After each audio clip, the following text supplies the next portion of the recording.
pienso que pueden estudiar ustedes. Bueno, empezamos. No, tú me dices cuándo empiece. Empiezo.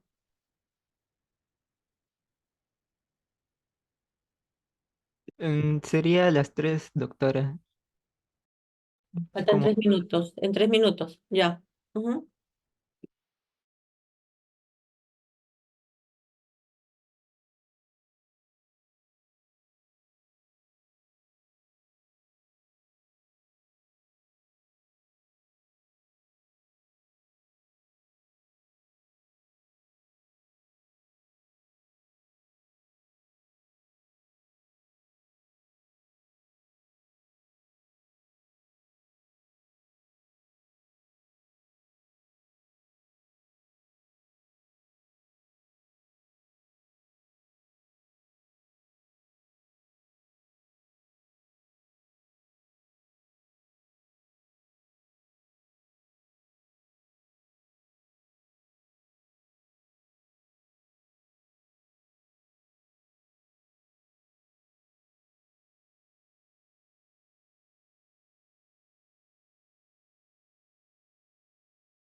Buenas tardes.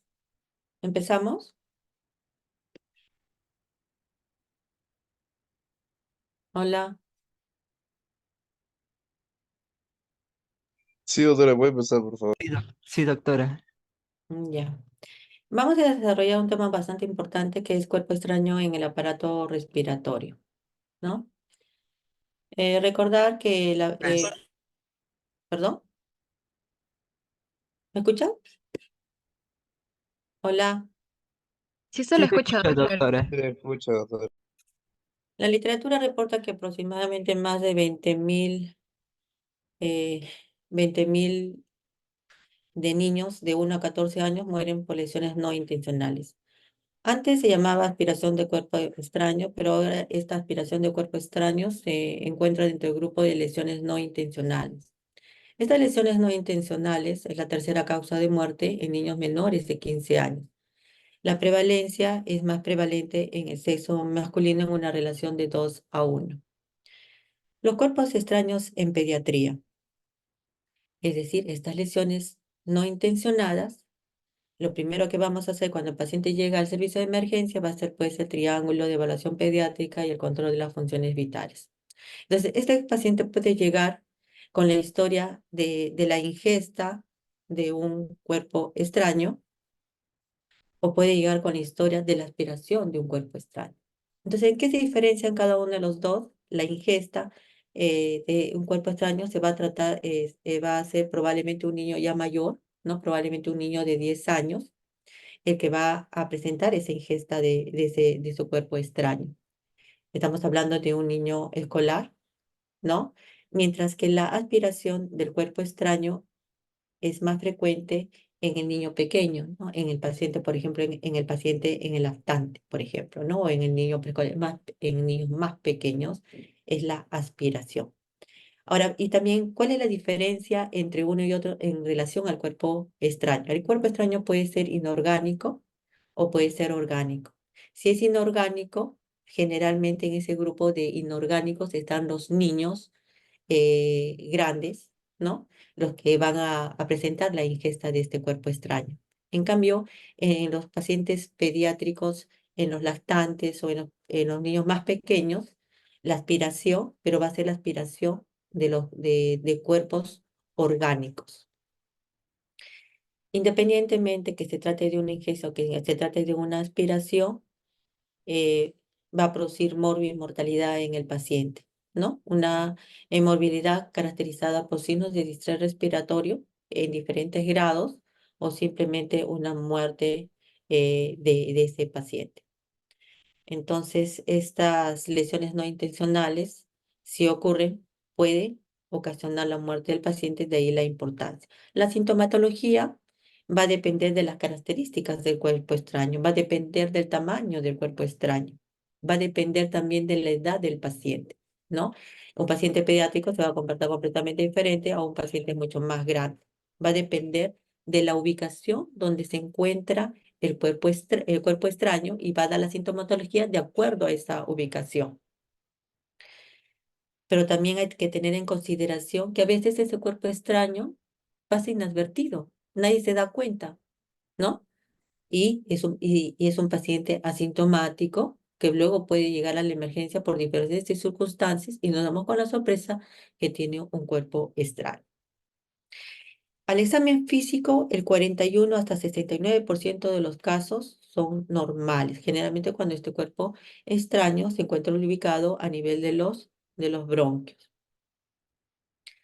Ocurre pues más frecuentemente en menores de 5 años, ¿no? A veces, no sé si alguno de ustedes tiene hijos, pues espero que todavía no, ¿no? Menores de 5 años generalmente, por ejemplo, tienen una moneda en la mano y ustedes les dicen que no se le meta a la boca y automáticamente lo primero que hacen es metérsela a la boca, ¿no? Y eso ocurre a veces delante de uno, ¿no? Entonces, en ese caso, sí estamos conscientes de que ese paciente ingirió ese cuerpo extraño. Entonces, probablemente lo llevemos al niño al hospital y este cuerpo extraño va a ser retirado lo más pronto posible. Pero a veces no es así, ¿no? Y este grupo de niños que ocurre más frecuentemente en menores de 5 años, generalmente es el 70% de los cuerpos extraños. La asfixia es secundaria a la aspiración de un cuerpo extraño y es la quinta causa de muerte de lesiones no intencionales en los Estados Unidos. Estamos hablando a aquel generalmente grupo, sobre todo de cuerpos extraños orgánicos, ¿no?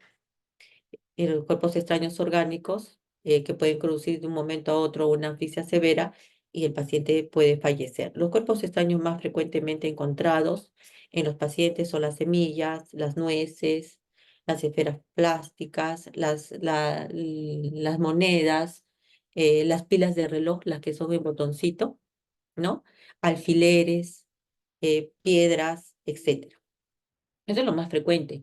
Yo he visto, por ejemplo, de alfileres, ¿no? De alfileres, he visto de aguja, he visto tornillos, monedas, ¿no? Y hasta he visto un cuerpo extraño orgánico en la que estaba, cuando lo han retirado, estaba ya brotando, ¿no? Brotando la yema de ese, era un frijolito, ¿no? Brotando la yema que la retiraron por una broncoespiroscopía, ¿no? Entonces, a veces pasan inadvertidos. El segundo pico ocurre a la edad de los 11 años. Esta edad es más que todo que tiene que ver con los hábitos, ¿no? Al niño a veces tiene el hábito de ponerse todo a la boca, ¿no? A veces lo copia del papá, ¿no? Si el papá, por ejemplo, es zapatero, ustedes habrán visto cuando al zapatero de repente, han visto cómo se ponen en la boca, lo utilizan como alcancía para ahí guardar los clavitos y poder luego eh, colocarlos en el zapato, ¿no?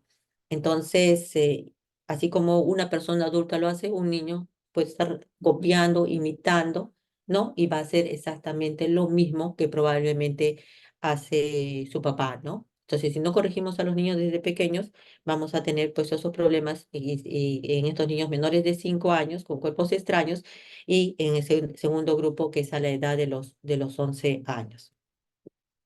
¿Qué factores influyen en la aspiración de cuerpos extraños? Lo que más hacemos es copiar, ¿no? A veces copiamos mucho cuando somos pequeños a nuestros papás. Entonces, si mi papá tiene la costumbre de meterse las cosas a la boca y ahí almacenarlas, yo probablemente como niño lo voy a hacer. Si yo no le corrijo, el paciente va a presentar, va a acumular en la boca ese objeto, ¿no?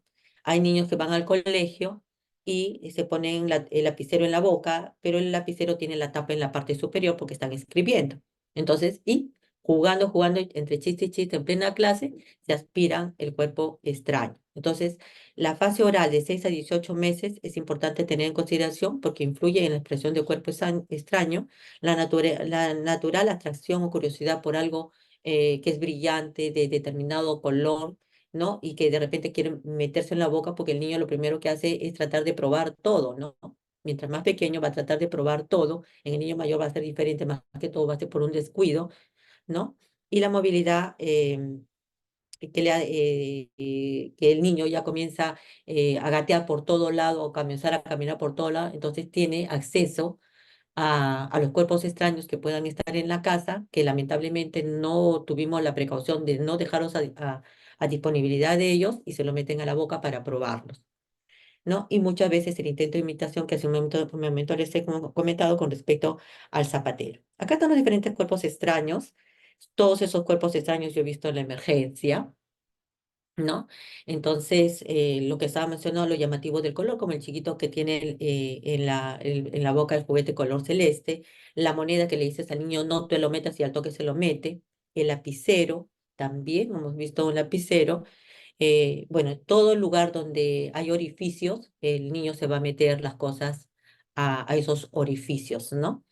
Y también definitivamente va a tratar de probarlo todo.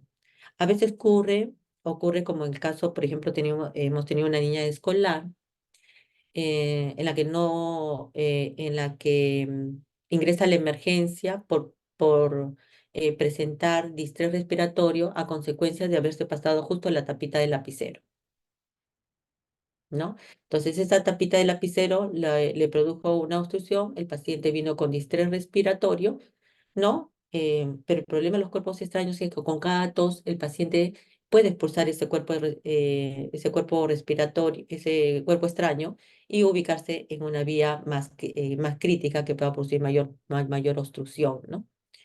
En esa época, el que nos apoyaba no era el neumólogo, sino el cirujano de tórax, ¿no? Y la niña tenía 10 años, 11 años, y se le trataba de sacar el cuerpo extraño.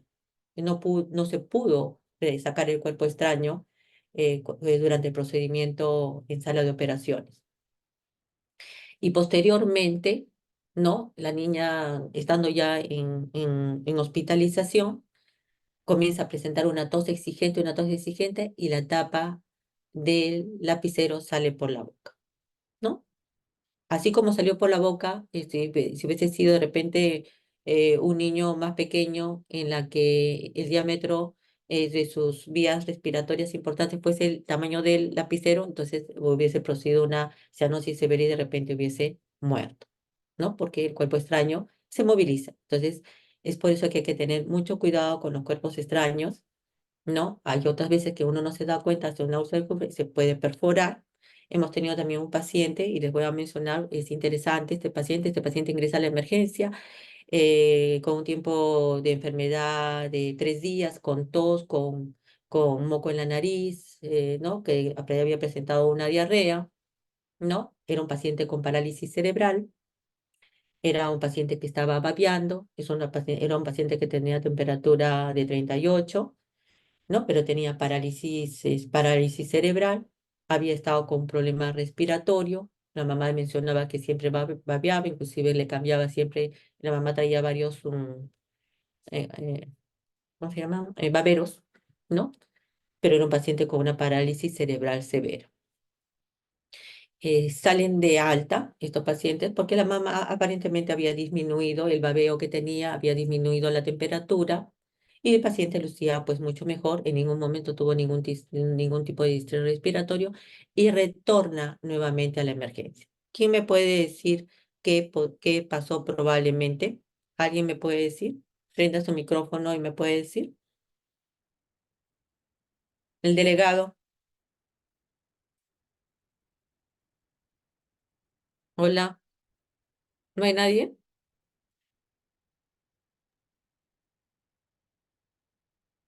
El Doctora, delegado. probablemente, doctora, ¿me escucha? Sí, sí, te escucho. Sí, Probablemente. probablemente el paciente, bueno, entró un cuerpo extraño de repente demasiado pequeño. ¿Por qué pequeño? Porque usted dijo que no presentó más sintomatología que el moqueo. Bueno, el moqueo usted dijo que botaba No, bastante pero secreción en ningún momento me mencionó cuerpo extraño. Entró por un no, problema respiratorio alto, bueno, bueno, eso, doctora. pero sigue opinando. ¿Qué podría ser entonces? No sabría decirle. Ya. Entonces este paciente fue dado de alta, ¿no? Y nuevamente el paciente regresa a la guardia, la siguiente guardia que me tocaba en la noche, y lo veo nuevamente al paciente, ¿no? Entonces, y el paciente en esta oportunidad estaba babeando mucho más, ¿no? Estaba con tos, ya no tenía una tos seca como al inicio, tenía un poco de tos esporádica con flema y babeaba bastante, ¿no? Pero la mamá le llamaba la atención de que el niño babeaba pues más de lo normal, pero este paciente tenía una parálisis cerebral. ¿Podría ser un cuerpo extraño? Hace un momento me acabas de hablar. ¿Cómo te llamas? Hola. Sí, doctora, soy Saraí. Sí, claro, por la parálisis cerebral, doctora, podría haberse aspirado. Pudo haberse aspirado. ¿Y el aspirado tú crees que le va a producir tanto babeo en un niño, en un preescolar con parálisis cerebral? Podría ser propio de la parálisis. Perdón, no te he entendido. ¿Qué me dijiste? De repente, este, no sabría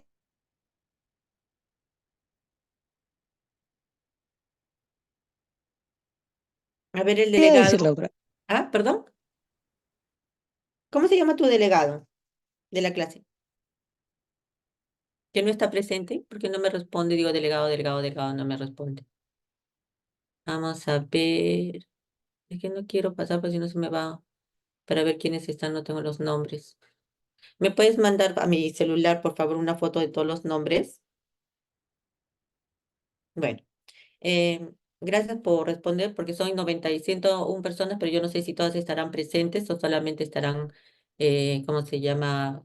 Con la cámara, con prendido y no están presentes en el aula virtual. Bueno, entonces, este paciente que tenía parálisis cerebral es muy difícil, pues es muy difícil que un paciente con parálisis cerebral, que está completamente rígido, bastante secuelado, ¿no? Solamente babé, babé, babé, babé, porque no se puede meter él absolutamente nada en la boca, porque es completamente rígido con parálisis cerebral. Entonces no se puede meter a la boca, específicamente este paciente no se podía meter nada a la boca. Entonces, ¿por qué se pensó en que podría ser un cuerpo extraño, ¿no? Llamaba la atención porque era un paciente que si bien ya había tenido problema respiratorio alto, ya la tos estaba con un poco de flema, ya estaba con flema, pero no había un aumento en la frecuencia respiratoria y llamaba la atención del babeo. Revisamos la cavidad oral, ya no tenía la orofaringe congestiva, como para decir, pues estaba babeando por eso, ¿no? Pero seguía babeando, ¿no? Entonces, ante eso preguntamos si tenía o no tenía hermanos y tenía un hermanito chiquito. Entonces, cuando dijo que tenía un hermanito chiquito, entonces le pedimos una placa radiográfica una placa radiográfica cervical, ¿no? De tórax y cervical, y encontramos una moneda. Entonces era muy difícil pensar que un paciente con parálisis cerebral que no se puede mover, que tenga un cuerpo extraño, ¿no? Pero puede ocurrir en el caso de que haya un niño, en este caso su hermanito, quien le metió la moneda al paciente y ese fue el motivo por el cual ingresó a la emergencia. Después del paciente se programó para el retiro del cuerpo extraño, que en este caso era una moneda. Bueno, entonces por eso es importante que debemos de pensar siempre en que podría haber esa posibilidad de cuerpo extraño, ¿no? Entonces, los cuerpos extraños, generalmente hemos dicho que mientras más pequeño es el paciente, generalmente van a ser por problemas de cuerpos extraños inorgánicos y van a tratarse de los pacientes más pequeños. Mientras que los cuerpos extraños orgánicos van a ser de niños de mucho más grandes, ¿no? Como los que tenemos acá en la parte de arriba. Entonces, siempre que hay un niño, siempre hay posibilidad que ese niño puede llegar a la emergencia por una aspiración de un cuerpo extraño, ¿no? Miren todos los cuerpos extraños que estos niños se meten, ya sea en la boca, en los oídos, en la nariz, donde hay un huequito, se están metiendo, como acá las lentejitas que se las ha metido en los huequitos de la nariz, ¿no? Entonces, eso puede ocurrir en los cuerpos extraños son más frecuentes en los menores de 1 año y en los mayores de 10 años. Esos dos picos existen en cuanto a la frecuencia de la aspiración de cuerpos extraños o introducción de cuerpos extraños en los pacientes pediátricos. Hay algunas veces que también está relacionado a, no sé por qué no puedo avanzar.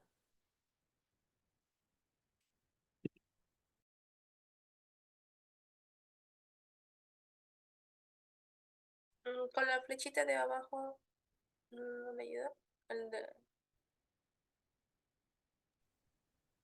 Ya, ya. Porque estaba acá en la computadora y no podía avanzar. Ya, entonces, em, los cuerpos extraños, entonces van a depender de esas características, ¿no? Y también hay que ver las características que tienen algunas poblaciones, por ejemplo, en que más frecuentemente ingieren, por ejemplo, pescado y el pescado tiene espinas de pescado, entonces va a depender también de las características que tenga esa población o ese niño y su entorno familiar para la posibilidad de la aspiración de los cuerpos extraños y de las características de los mismos. ¿Qué factores influyen en la aspiración de cuerpos extraños en niños menores de 2 años? La inmadurez de los mecanismos de la deglución, de la masticación y de la presión de los alimentos. La frecuencia en que los adultos administramos frutas secas y galletas, ¿no? A veces el niño le damos la galletita, comienza a comer y encima le contamos, estamos contando un chiste y el niño se ríe y automáticamente se aspira. Entonces hay que tener mucho cuidado, ¿no? Felizmente, en todos los años que trabajo ahí en el hospital, nunca he visto un paciente que haya llegado fallecido por una aspiración de cuerpo extraño. Los niños mayores, la respiración bucal concomitantemente a la introducción de los objetos en la boca puede condicionar a la aspiración de cuerpos extraños. En la patogénesis, la mayoría de los casos de cuerpo extraño se van a expulsar generalmente con la tos, ¿no? Entonces el paciente ingresa, ese es lo importante de la vía aérea, ¿no? Que ingresa un cuerpo extraño, ingresa a la vía aérea y automáticamente se activa el reflejo de la tos y va a ser expulsado, ¿no? Entonces, así como puede ser expulsado completamente, se puede meter también en una vía aérea importante y producir una dificultad respiratoria más severa en ese paciente, ¿no? Entonces hay que tener cuidado. Inicialmente el cuerpo extraño va a funcionar como una obstrucción valvular que puede causar distensión a nivel de la obstrucción. La patogénesis, el cuerpo extraño en la inflamación de la mucosa se puede acompañar de una obstrucción de la misma y a la larga puede ocasionar una atelectasia en la parte distal. Entonces, hay muchos pacientes que pueden llegar a la emergencia sobre todo con sintomatología respiratoria y que reiterativamente llegan a la emergencia con su problema respiratorio. Muchas veces ellos sí tienen antecedentes familiares de componentes de asma bronquial, ¿no? Y llegan a la emergencia y uno dice, sí, probablemente, sí está con su problema, es asmático, ¿no? Con su problema de obstrucción bronquial. Entonces llega a la emergencia, se desobstruye y vuelve a salir, ¿no? Pero hay alguien siempre hay alguien que le gusta saber un poco más y que es un poco más detallista, ¿no? Revisa las historias porque llama la atención a veces cuando nosotros vemos a los pacientes que frecuentemente, qué raro que otra vez está acá, ¿no? Regreso a la guardia, que no hacemos frecuentemente la guardia, y lo vuelvo a ver nuevamente por un problema respiratorio, llama la atención, ¿no? Entonces, en esa llamada de la atención, al revisar las placas radiográficas, nos damos con la sorpresa que tiene la misma imagen, ¿no? La misma imagen, por ejemplo, en un determinado lóbulo, ¿no? Y que persiste en las placas radiográficas mirándolas todas las placas radiográficas anteriores. Entonces, algo está pasando, ¿no? Una imagen repetitiva, no es un pulmón, una imagen pulmonar completamente limpia, y llama la atención esa imagen, ¿no? Entonces, al llamar la atención esa imagen, entonces no solamente hay que también tenerlo en consideración y sospechar, ¿no? Yo acá hablado yo, pues es una telestasia. Sí, doctor, esta vez no es asmático, otra vez está pues con distrés respiratorio y está pues y por lo tanto tiene su telestasia, pues, ¿no? Pero llama la atención lo repetitivo y lo similares que son las imágenes, ¿no? Esa es bueno, por una parte una ventaja que a veces toman placas radiográficas, pero toda placa radiográfica debe tomarse solamente cuando el paciente lo requiere, ¿no? Pero nos permite evaluar que persiste con ese patrón radiológico. Entonces hacemos la interconsulta probablemente al neumólogo y el neumólogo, bueno, dice no hay la duda, no tiene antecedentes de familiares con asma, no tiene, es un paciente que antes de sus problemas del último año ha sido un niño normal, sin ningún tipo de problemas. Entonces se sospecha en la presencia de ese cuerpo extraño. Entonces el neumólogo ingresa a sala de operaciones, a hacerle la broncofibroscopía y definitivamente saca un cuerpo extraño, probablemente con un brote, como le estoy diciendo ya en pleno brote ya de ese frijolito que ingresó por aspiración, ¿no? Entonces, y la otra posibilidad es ese colapso y esa telestasia de la imagen que les estoy mencionando, pero también puede haber atrapamiento de secreciones por detrás del cuerpo extraño y se puede infectar, ¿no? Entonces una fiebre que le va a aparecer de un momento a otro, ¿no? Entonces también tengo que revisar. Es decir, siempre tengo que pensar en esa posibilidad, sobre todo si se trata de un niño. La neumonía recurrente o persistente también me puede hacer sospechar de que ese paciente podría también tratarse de un paciente con una aspiración de cuerpo extraño no diagnosticado oportunamente, ¿no? Si el cuerpo extraño permanece en la vía aérea por un largo periodo, puede producir una neumonía, ¿no? Puede producir bronquiectasias, absceso pulmonar, etcétera. En la clínica, con respecto al cuadro clínico, el tamaño del cuerpo extraño es importante, ¿no? ¿Por qué? Porque hay cuerpos extraños que me pueden obliterar toda la vía digestiva, por ejemplo, ¿no? Y de una moneda del tamaño del borde que justo ingresó, ¿cómo se llama? Y obliteró, ¿no? Entonces, el tamaño del cuerpo extraño también me puede producir una gran atelectasia, ¿no? Si se ubica de repente en un bronquio principal. La localización me va a dar la sintomatología de acuerdo a la localización donde se encuentra ese cuerpo extraño.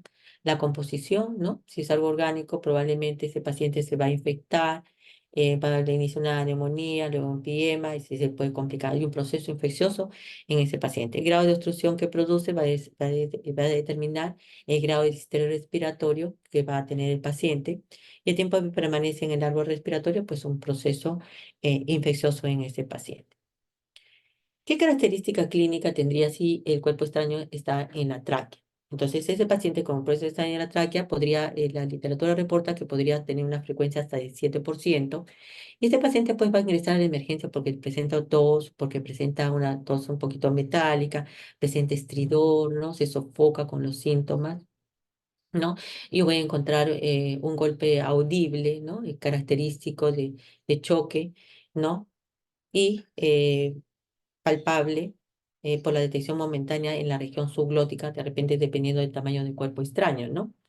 Y junto con la localización laringea, las complicaciones en el área laringea, vamos a pues, tener también un paciente de repente disfónico, ¿no? Disfónico y definitivamente peligroso, ¿no? Si está localizado en la laringe, ¿no? Entonces las complicaciones pueden ser de 4 a 5 veces más frecuentes y que pueden comprometer la vida del paciente. Entonces, definitivamente, es decir, cuando hay cuerpos extraños, cuando viene un paciente con dificultad respiratoria, se trata de un niño, cuando los padres no están presentes, ¿no? O de repente los padres no, ves que no son tan cuidadosos, yo también pensar que podría ser un cuerpo extraño, sobre todo si ese niño se repite, ingresa a la emergencia y no tiene antecedentes, por ejemplo, de alergias para que sea con problemas bronquiales repetitivamente, no hay ningún familiar, entonces la sospecha diagnóstica es importante. Ahora, con respecto al cuadro clínico, el cuerpo extraño puede ser bronquial hasta en el 80% y es el bronquio derecho, ¿no? Si está en el bronquio, para dar la sintomatología, si el tamaño del cuerpo extraño es del diámetro del diámetro del bronquio, va a producir una atelectasia distal, ¿no? Pero si no es del tamaño del diámetro del bronquio, entonces lo que me va a producir es la presencia de sibilantes y este paciente va a toser. Ojo que cada vez que tose, hay posibilidad que ese cuerpo extraño se pueda movilizar y obliterar una vía principal, ¿no?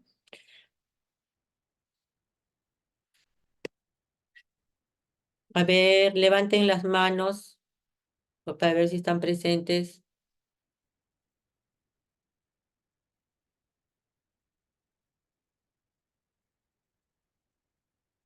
Solamente 13, 16, 17. Sí están algunos presentes. Ya. Entonces voy a seguir. Mm, Entonces, el cuerpo extraño a nivel de los bronquios pueden producir una obstrucción leve, ¿no? Lo puede encontrar ligeramente la sibilancia. Puede ser una obstrucción moderada, ¿no? Donde voy a encontrar un enfisema en ese paciente. Y pues una obstrucción completa en la que yo voy a encontrar atelectasia en la placa radiográfica de ese paciente. Ahora, el distrés respiratorio va a depender de qué tipo, de qué área se encuentra obliterada, ¿no? En la vía respiratoria, si solamente es un aumento de la frecuencia respiratoria o la utilización de músculos accesorios que me pueden comprometer el tercio inferior de la caja torácica, el tercio medio hasta antes de las mamilias, desde las mamilias para hacia arriba, ¿no? En la parte superior. Si el material esperado es orgánico, proceda a la larga, si yo no retiro este cuerpo extraño, es un paciente que se va a convertir en una neumonía y posteriormente en un NPM. Entonces, hay que tener mucho cuidado, pensar que hay la posibilidad que podría hacer este diagnóstico, ¿no? Entonces, eso es importante. Ya, ahora en cuanto a la patogénesis, la mayoría de los casos de cuerpo extraño se expulsan inmediatamente. En caso contrario, va a provocar la patología en función de la localización y el grado de obstrucción, como hace un momento les he mencionado. Inicialmente, el cuerpo extraño podría también funcionar como una obstrucción valvular, ¿no? Que puede causar distensión distal, ¿no? En el paciente. Es decir, si distensión distal, y voy a encontrar un paciente con enfisema, donde se va a traducir radiológicamente de color radiolúcido, ¿no? Es decir, oscuro.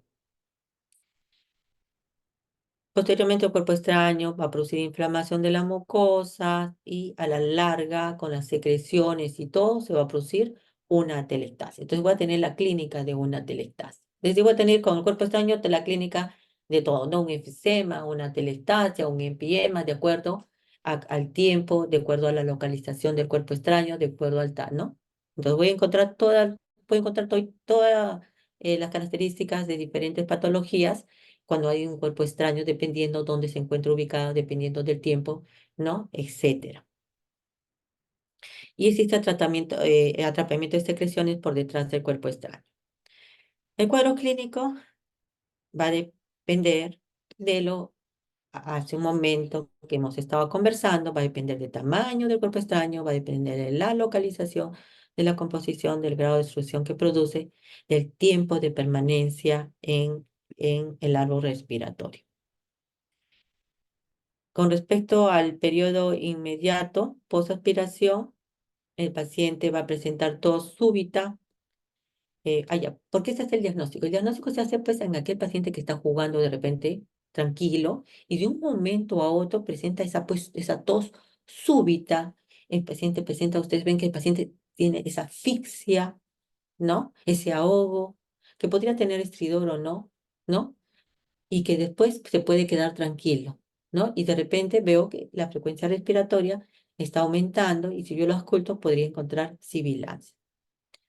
Podría pasar que el paciente después de eso se quede tranquilo, de repente se mueve el cuerpo extraño, ¿no? Y de repente puede permanecer asintomático durante un tiempo que podría ser variable, pero otra vez si el paciente comienza a toser, ese cuerpo extraño se va a volver a mover y puede obliterar vías mayores, ¿no? La patología va a derivar de la reacción del cuerpo extraño, la inflamación, la infección, la tos crónica, en el caso que el cuerpo extraño no sea diagnosticado pronto, ¿no? La fiebre, las sibilancias y a veces la presencia de hemoptisis, ¿no?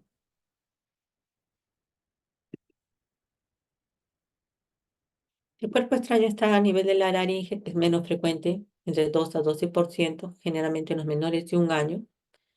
Puede haber una obstrucción completa y si hay una obstrucción completa, pues es un paciente que va a llegar con una dificultad severa y cianótico o de repente llega muerto, ¿no? Y si tiene una obstrucción parcial, va a andar, y si es en la región laringea, pues va a estar el estridor laringio, ¿no? Va a estar afónico, va a tener una tos de perro, va a tener odinofagia o puede presentar disnea. Igualito ocurre si pasa en la parte traqueal, este es aproximadamente el 7%, tos, estridor, sofocación con síntomas, el choque o golpe audible, ¿no? Y junto con la localización laringea, las complicaciones pueden ser 4 a 5 veces más frecuentes. A nivel bronquial, es más frecuente hasta el 80%, y generalmente es de bronquio derecho, y acá vamos a encontrar la presencia de un paciente que va a toser, ¿no? Va a tener un proceso, va a presentar tos, pero a la auscultación yo voy a encontrar la presencia de sibilantes. Es decir, el bronquio no va a estar completamente obliterado, va a estar parcialmente, y por eso la entrada o la salida del flujo aéreo va a silbar ese bronquio, ¿no? Vamos a tener a la ocultación la presencia de sibilante. Entonces, el cuadro clínico a nivel bronquial puede ser una obstrucción leve, apenas habría alguna sibilancia, una obstrucción moderada, ¿no? Donde solamente va a ingresar aire, entonces voy a tener como las características de un enfisema, donde hay una disminución del murmullo vesicular, y una obstrucción completa donde ya no va a pasar absolutamente nada, ¿no? En esa parte distal en la que se encuentra ese cuerpo extraño.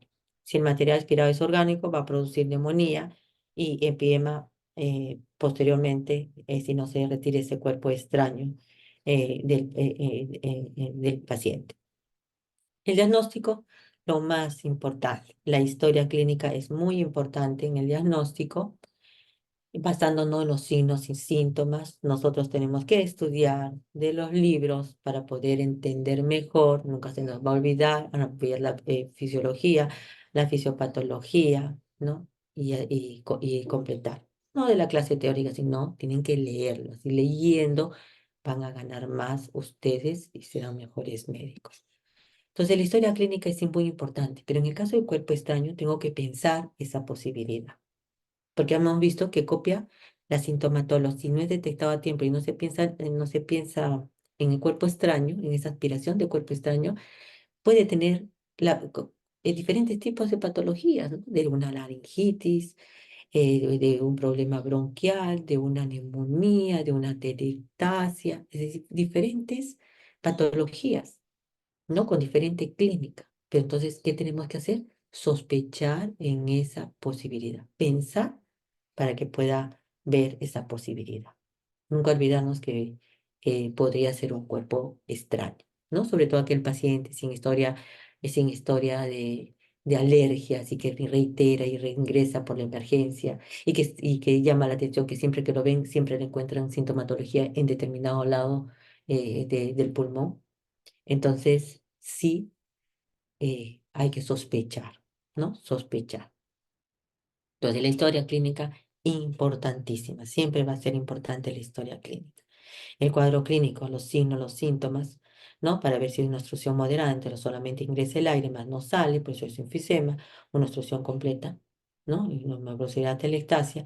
Y si el material orgánico, siempre ese paciente puede ser una neumonía, puede ingresar por empiema, ¿no?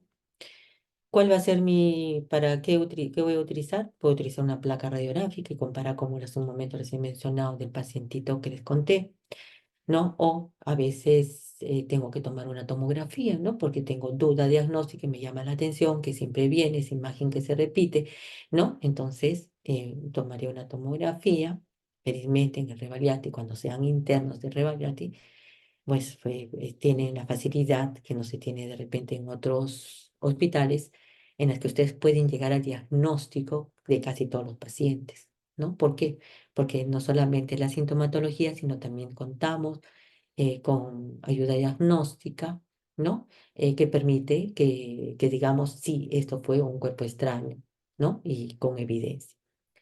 Entonces, la broncofibroscopía, ¿no? Entonces, ante la duda, yo tengo que ver y decir, pues realmente me equivoqué, no se trató de un cuerpo extraño, pero si tengo la duda, se tiene que hacer el procedimiento necesario con imágenes o con broncofibroscopía, pero identificar si es o no un cuerpo extraño, o porque el paciente puede toser y ese cuerpo extraño se puede ir a una vía principal y puede fallecer el paciente, ¿no?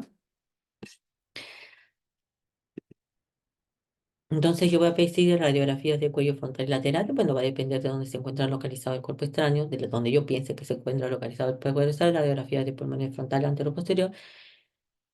Y hay que tener en consideración que tenemos pues cuerpos extraños que son radiolúcidos, ¿no? Entonces esos no se van a identificar, pero sí indirectamente vamos a encontrar la sintomatología, ¿no?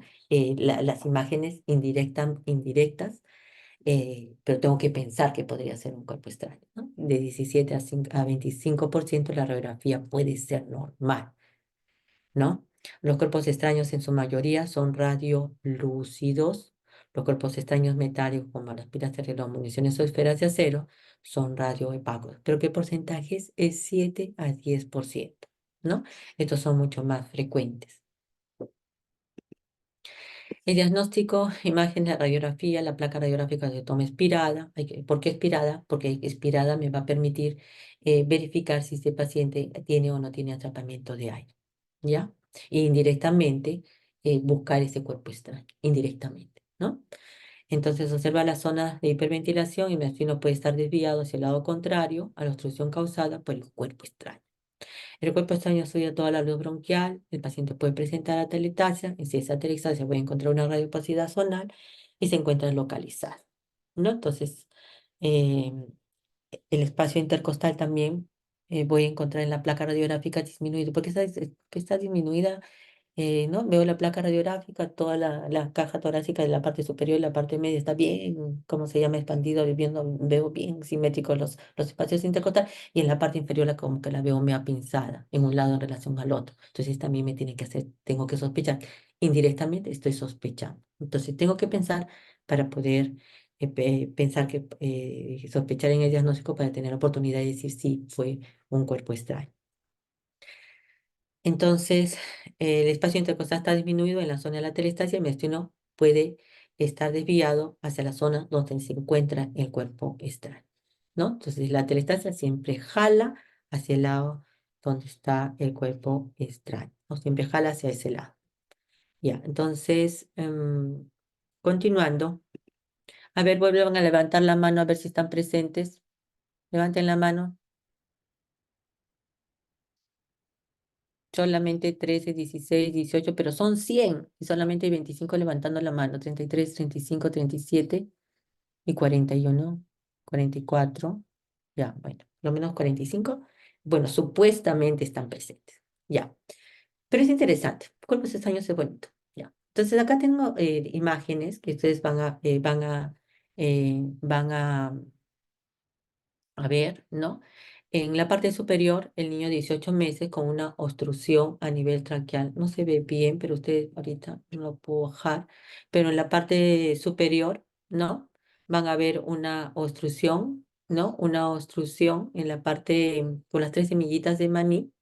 Y en la parte posterior, es decir, acá en la parte donde estoy señalando yo, en la parte superior, que no ahorita, no, por lo menos en pantalla no lo puedo ver, no está radiolúcido, ¿no? Cuando la vía aérea está permeable, ustedes van a ver radiolúcido, pero ahí está, no está radiolúcido. En cambio, cuando acá en la parte inferior, en la parte inferior, en la imagen inferior, ven radiolúcido, observan radiolúcido, ¿no? Entonces, porque acá se ha quitado esas semillitas de maní. Y en la parte superior, donde están las flechitas un poquito más arriba, también hay ya un poquito de radiopacidad, ¿no? De la obstrucción que tienen, de repente va a haber una poquita alta, pero acá se ve radiolúcido, ya se retiró ese cuerpo extraño. Acá tenemos también una atelectasia obstructiva, ¿no? Una atelectasia, ven ustedes, completamente blanco, ¿no? Se supone que en esta atelectasia hay una disminución de los espacios intercostales, ¿no? Y dependiendo del tipo de la telestasia puede jalar o desviar, ¿no? Hacia el lado donde está la atelectasia, dependiendo del grado de compromiso de la atelectasia, podría estar jalando en el caso que es una atelectasia, ¿no? Como en el caso de este, pero solamente este es en la parte inferior de un cuerpo extraño que justo obliteró del tamaño probablemente eh, de esa vía respiratoria inferior del que compromete todo el segmento inferior y motivo por el cual nosotros lo observamos de color blanco, ¿no? Porque no hay are ahí porque está obliterado. Acá también tenemos un niño de 2 años con una obstrucción del bronquio principal derecho, ¿no? Con una semilla de maní, tampoco, ahorita no se ve, bueno, mi computadora no se ve, ¿no? Para poderlo señalar porque está cortado en la parte superior, pero que nosotros tenemos que aprender a utilizar que haga una, por ejemplo, una inspiración forzada para ver si está si está más mejor, que la imagen se vea mejor radiolúcida, ¿no? Y realizar una inspiración forzada para poder encontrar la imagen que yo requiero en este paciente, como se ve en la parte inferior, el atrapamiento en el emitoras derecho, ¿no? Hay una separación mucho mayor en relación a la parte superior. Acá también tenemos, este es un niñito, hay que tener bastante cuidado cuando se trata de cuerpos extraños que son muy largos, demasiado largos, o que no son tan largos, pero que tienen filudo los extremos, ¿no? Entonces, ¿por qué? Porque pueden producir una laceración, ¿no? De la vía respiratoria, como en este caso, ¿no? Que era un trozo de caramelo. ¿No? Entonces, más chiquitos están más, a veces a algunos chiquitos les gusta masticar el caramelo porque suena, ¿no? Bueno, entonces les gusta, ¿no? ¿No? Eso es la experiencia del niño. Y en este caso, pues, es ese caramelo que está como con puntas porque está masticado, ¿no? Entonces, lacera pues el pulmón, ¿no? Y en esa laceración del pulmón nosotros vamos a encontrar acá la presencia de neumotoras, ¿no? Y la salida de aire, ¿no? Y en la parte de acá, atrás, ¿no? Hay una atelectasia, probablemente por un cuerpo extraño en esta parte distal, ¿no? Acá una rotura y acá una obstrucción. Entonces, el diagnóstico, vamos a buscar las zonas de hiperventilación o atelectasia. Es decir, tengo que sospechar, ¿no? Pensar en esa posibilidad. El diagnóstico, la zona neumónica persistente o recurrente y las lesiones bronquiectasias y abscesos pulmonares. La laringobroncoscopía es el único medio que confirma o descarta en su totalidad la presencia de cuerpo extraño en la vía aérea. Pero también a veces, ¿cómo puede llegar ese paciente a la emergencia y no es un cuerpo extraño? ¿no? De repente llega la emergencia y le digo, no, le pongo cruz. Pum, le agarro y le digo, no, se trata de un traumatismo laringe, por esto, ¿no? Encuentro esa salida, ese pequeño neumotórax, malformaciones congénitas. Digo, ah, no, de repente en la parte inferior, no, de repente me parece un tumor, tiene que y no es un tumor, ¿no?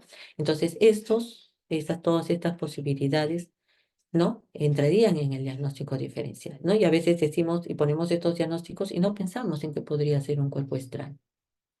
Entonces, hay que pensar para poder llegar al diagnóstico, ¿no? Tenerlo en consideración. Y el diagnóstico diferencial en una localización traqueobronquial, el asma, la traqueobronquitis, ese paciente que les está comentando que brotó, ¿no? Y que encontramos el brote de la plantita, de la semilla, ¿no? Por no pensar en esa posibilidad, ¿no? Asma, traqueobronquitis, neumonía, traqueomalacia, broncomalacia, malfunciones congénitas, tumores, toxicógena, ¿no? A veces decimos, este paciente no, sí, no. Esa chiquita siempre viene por tos y nunca sale nada, no tiene nada, no tiene antecedentes, siempre viene por tos. Por algo viene por tos, pues, ¿no? Es más fácil decir, ah, es una toxicógena.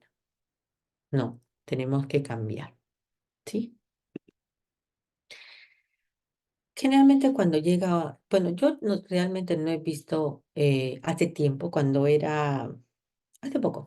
hace poco más joven, ¿no? He visto la posición de trípode. He visto esa posición de trípode en los pacientes.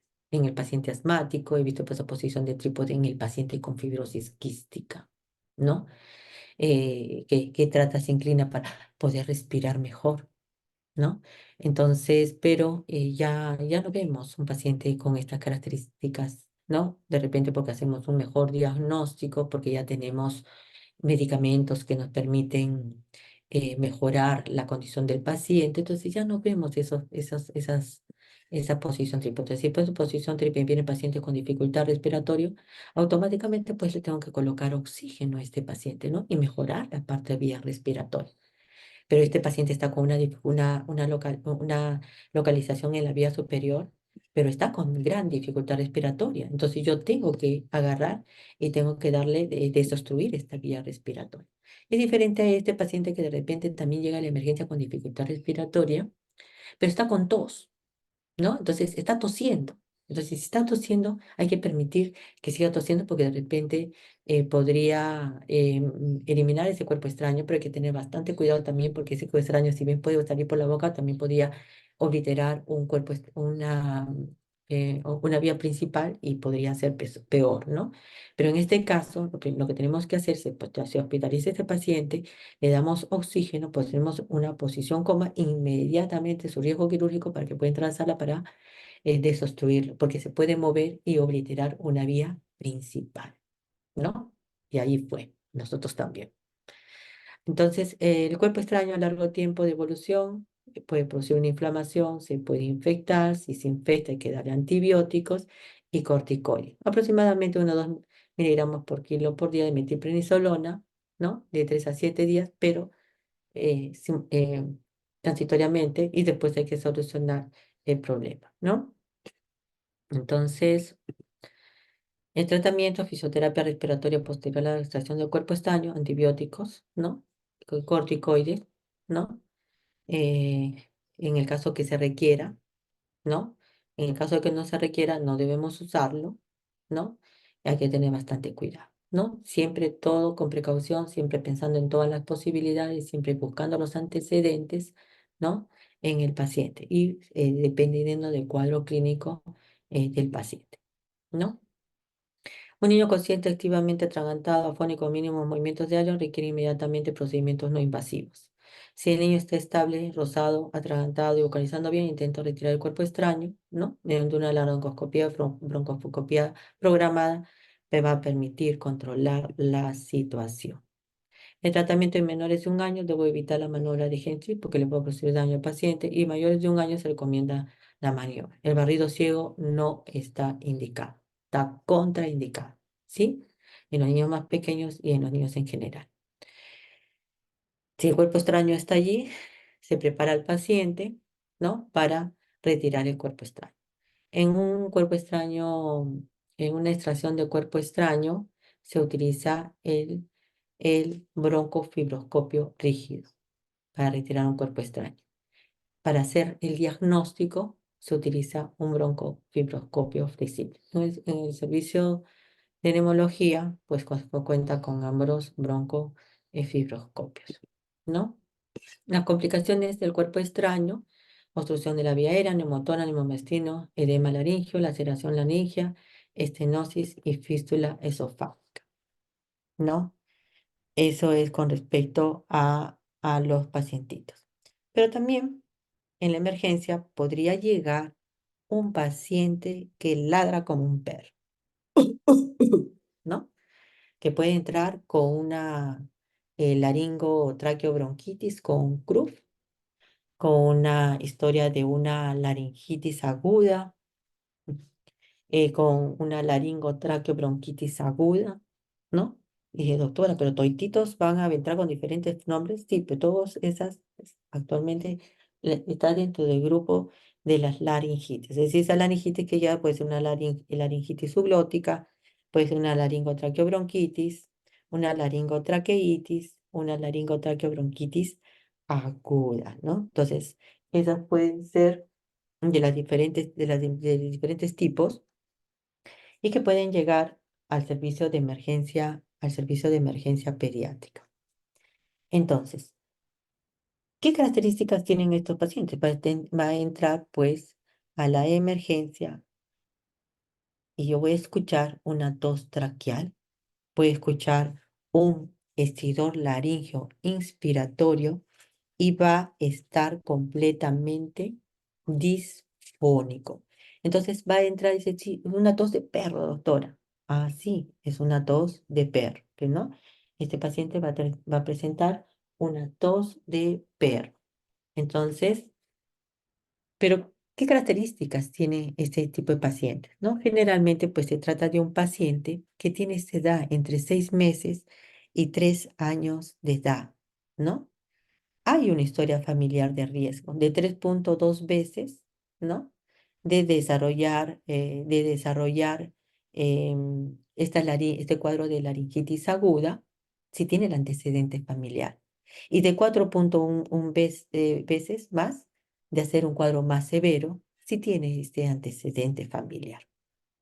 ¿Qué virus de la influenza está comprometido? Está comprometido pues el virus de la influenza 1 en el 75% de los casos.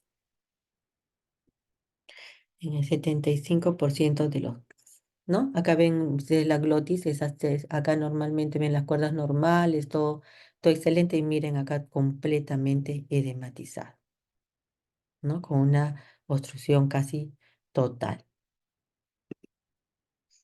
Entonces, cuando llegan estos pacientes, van a llegar con toda esa sintomatología que les estoy mencionando, y yo voy a pensar, pues, de que se trata de una laringitis, de un CRUF o de un estridor laringio.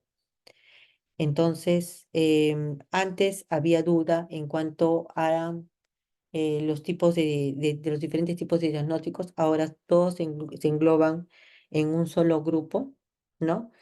Que se caracteriza por esta obstrucción de la vía respiratoria, como hace un momento les he mencionado, y que se va a caracterizar por esa tos y esta disfonía. Generalmente este tipo de pacientes llega generalmente en la madrugada y se trata de esa edad, generalmente los 6 meses a los 3 meses, como hace un momento les he mencionado. Y la característica es que esa glotis va a estar completamente edematizada, ¿no? Pero a medida que pasan los años, esa glotis se va a hacer un poco más alta, ¿no? Y el espacio subglótico se va a hacer de menor tamaño por la influencia del cartílago cricoides. Entonces, por eso que esta patología solamente es en esa edad, ¿no? Y va a depender también de la inflamación o de los tejidos submucosos laxos que pueden entrar, y de ahí la acción del corticoide que va a ayudar a desinflamar, ¿no? El tipo de virus es el virus de la parainfluenza, como ya les he mencionado. Entonces, cuando llega un paciente con laringitis, podemos decir que el paciente está estable cuando los tres lados del triángulo de evaluación pediátrica están normal, la apariencia, la parte respiratoria y la parte circulatoria. Pero decimos inestable cuando los tres lados están alterados. Y yo voy a hablar de un fallo respiratorio cuando la parte respiratoria y la apariencia va a estar alterada, ¿no? Entonces, eso es lo que yo tengo que fijarme yo para poder dar la prioridad a ese paciente y evaluar a ese paciente. Entonces, si el paciente presenta dificultad respiratoria, entonces va a tener taquipnea más el lado respiratorio alterado, es decir, por eso acá está la presencia de tiraje, ¿no? Y en el fallo cardiorrespiratorio va a estar en la parte el distrés respiratorio, que es la parte respiratoria que está alterada, y la apariencia que está, pues el paciente está somnoliento, y la parte circulatoria que está con cianosis. Es decir, puede entrar una parte leve, que está solamente un lado del triángulo, y puede estar completamente con un fallo cardiorrespiratorio con los tres lados alterados. ¿Sí? Fallo cardiorrespiratorio, ¿no? Con los tres lados alterados. Entonces, la alteración en el triángulo, yo tengo que siempre disminuir la ansiedad en ese paciente, ponerle en una posición confortable, ¿no? Y lo que tengo que pues, es darle oxígeno, ¿no? Un oxígeno húmedo, sobre todo si esa saturación está por debajo a menos de 92%, ¿no?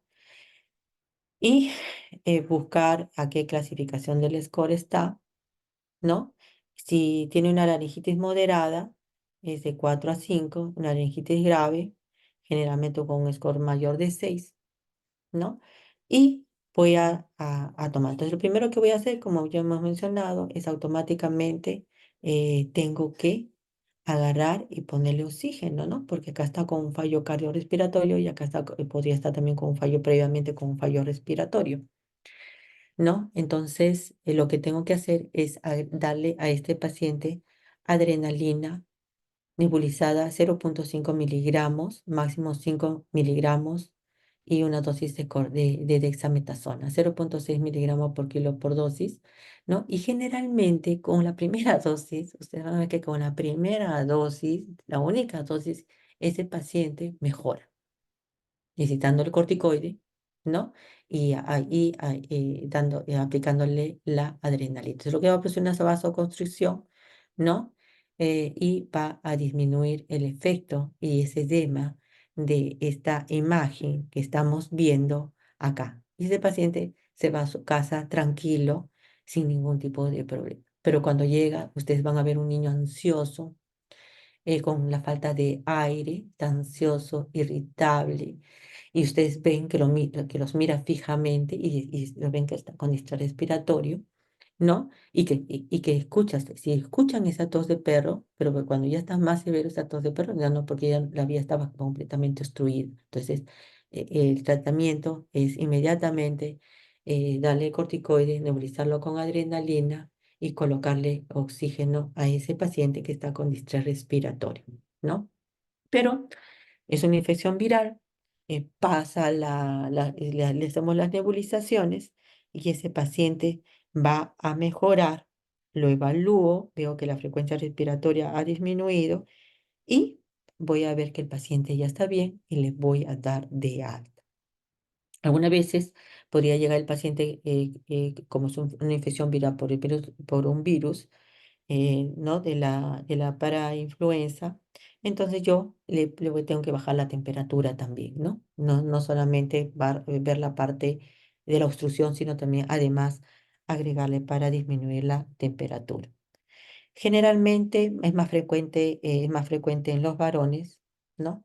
En relación a las mujeres, generalmente el paciente pediátrico varón es el que es más frecuente, el que nos visita en la noche con una obstrucción de la vía aérea respiratoria alta, ¿no? Las características en cuanto a la tos, esa tos de perro, pero también podría venir solamente con estridor laringio, ¿no? Un estridor laringio inspiratorio, ¿no? O con esa tos disfónica y esa tos de perro que lo caracteriza. Apenas llega el paciente, ustedes ya saben que está ingresando antes, ¿no? Porque el sonido es bastante característico de este tipo de paciente. Ahora, como ya les he mencionado, también tienen antecedentes, ¿no? Los antecedentes generalmente familiares y del mismo sexo en la familia. Y el tabaquismo paterno no parece, porque a veces había discusión si realmente el tabaquismo producía o no estaba relacionado, no se ha demostrado que no aumenta el riesgo de CRUF en el paciente con esta patología, con este tipo de laringitis, ¿no? No aumenta. Y este paciente se va tranquilo a la casa, pero también algunas veces, a veces persiste y tenemos que hospitalizar al paciente, ¿no? Hidratarlo y hospitalizar al paciente, ¿no? Observarlo, pero probablemente al día siguiente ya de la guardia, ese paciente se ha dado de alta en el transcurso de la mañana, ¿no? Eso es con respecto a lo de las vías respiratorias altas. Siempre van a tener en la emergencia la posibilidad de cuerpos extraños. Hay que pensar en cuerpos extraños, ¿no? Y van a tener las laringitis, en este caso la laringotraqueobronquitis, ¿no? Bueno, ya no tenemos la bacteriana, sino todo ese grupo se llama ahora laringitis o crusco, ¿no? Las laringitis en las urgencias, ¿no? Em, y bueno, y siempre todo paciente con problema respiratorio que tiene fiebre y que y que está con dificultad respiratoria, mientras más pequeño también tiene mayor superficie corporal y se puede deshidratar, ¿no? Tengo que valorar también la hidratación del paciente. ¿Alguna pregunta, chicos?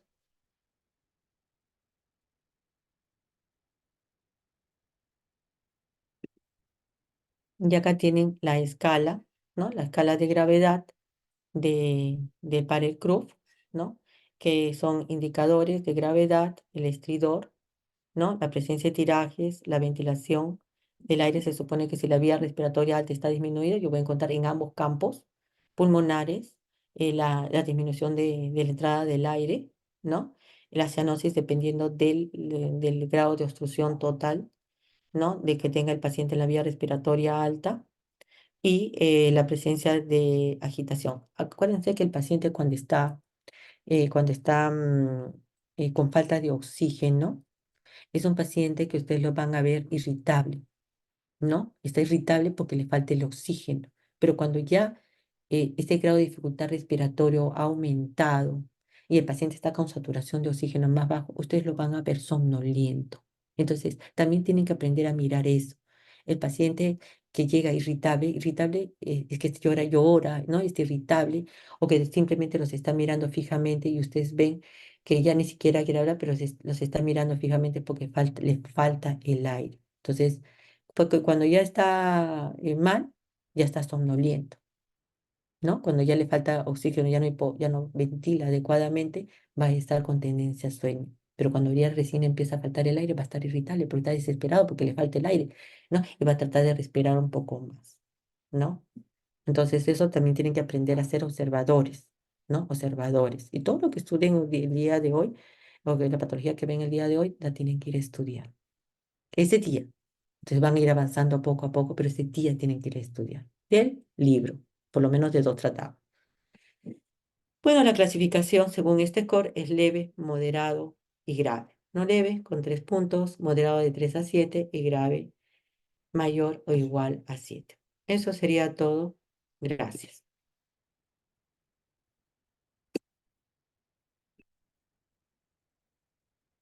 Gracias, doctora. Bueno, eso sería todo. Si no hay preguntas, ya me voy. Chao. Gracias, doctora. Ya cuídense. Chao, chao.